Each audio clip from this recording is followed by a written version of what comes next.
అత్తయ్య, మీరు చెప్పింది నిజమే. ఈ స్వామీజీ అచ్చం మీ అబ్బాయిలానే ఉన్నారు.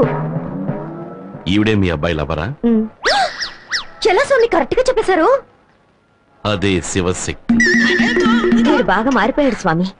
పెళ్లి కూడా మీరు చెప్పిన టైంకే చేసుకుంటానంటున్నాడు. ఆ స్థాయికి మీ భక్తుడయ్యాడు. నిజమా? చాలా సంతోషం.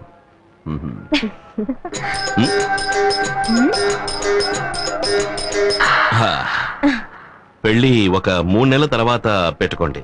అప్పుడే అందరికీ మంచిదనుకుంటాను. ఈయన చెప్పిన మాటల్ని అలాగే చెప్పేశారు మీరు. ఓ, ఆయన అలాగే చెప్పారా? అవును. ఆయన జ్ఞాని. శాస్త్ర విజ్ఞానాన్ని పరిశోధించేవాడు విజ్ఞాని. ఒక భక్తుడి మనస్సుని చదివేవాడు మహాజ్ఞాని. అది సరే కాని నా ఫీలింగ్స్ అర్థం చేసుకోకుండా పెళ్లినెందుకు 3 నెలలు వాయిదా వేశారు? అప్పుడే గురువు ఇల్లు మారుతాడు. అంతలో ఈయన మారిపోతారే? ఆయన మారడం గురించేగా చెప్తున్నాను. నాకేమీ అర్థం కావట్లేదు స్వామి. అది ఆధ్యాత్మికం. నీలాంటి అర్భకులకు అది అర్థం కాదు. భక్త, మీతో కాస్త విడిగా మాట్లాడాలి. లోపలికి వస్తారా?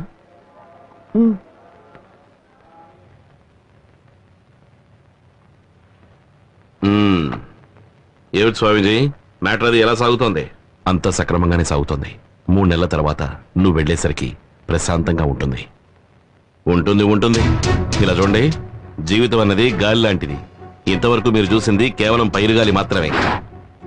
ఇంకా చలిగాలి, కొండగాలి, పిల్లగాలి, వడగాలి, ఈదురుగాలి, సుడిగాలి అని ఉన్నాయి. ఇవన్నీ కలిసి కొట్టినప్పుడే మీకు బాగా అర్థమవుతుంది.